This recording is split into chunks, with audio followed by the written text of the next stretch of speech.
Maison à la montagne.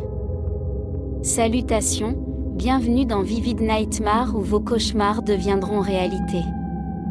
Je m'appelle Julia et je veux partager avec vous une expérience que j'ai vécue il y a quelques années dans une maison isolée dans les montagnes. Ce qui s'est passé là-bas me secoue encore quand je pense à cette nuit noire pleine de présages.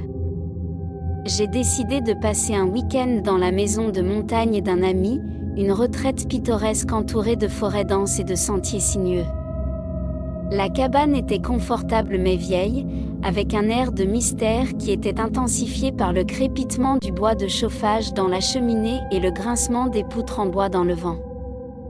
La première nuit s'est déroulée sans incident, mais dès le matin du deuxième jour, j'ai commencé à remarquer des choses étranges. Un bruit semblable à des chuchotements lointains me réveilla de mon sommeil léger. Au début, j'ai pensé que c'était le vent qui jouait avec les branches des arbres devant ma fenêtre, mais alors que je m'asseyais dans mon lit, les chuchotements semblaient prendre forme et cohérence. Je me levai et me dirigeai vers la fenêtre entr'ouverte, regardant dans la forêt sombre. Je n'ai rien vu d'extraordinaire, mais le sentiment que quelque chose ou quelqu'un me regardait persistait. Je suis retournée me coucher, essayant de me convaincre que mon esprit me jouait des tours à cause de l'isolement et du manque de signal de téléphone portable. Ce soir-là, alors que je dînais seule dans la cuisine, j'ai entendu des pas lourds à l'étage. Mes amis étaient sortis pour une randonnée au coucher du soleil et ne seraient pas de retour avant le lendemain matin, donc je devrais être complètement seule. Mon cœur a sauté un battement alors que les pas continuaient, se déplaçant d'une pièce à l'autre comme si quelqu'un explorait la maison. Armée d'une lampe de poche, j'ai lentement monté les escaliers, sentant l'air s'épaissir à chaque pas. Les ombres projetées par la lumière de ma lampe de poche semblaient prendre vie d'elles-mêmes, dansant et se tordant sur les murs et les plafonds. Lorsque j'ai atteint le bout du couloir, la lampe de poche s'est soudainement éteinte, me plongeant dans l'obscurité absolue.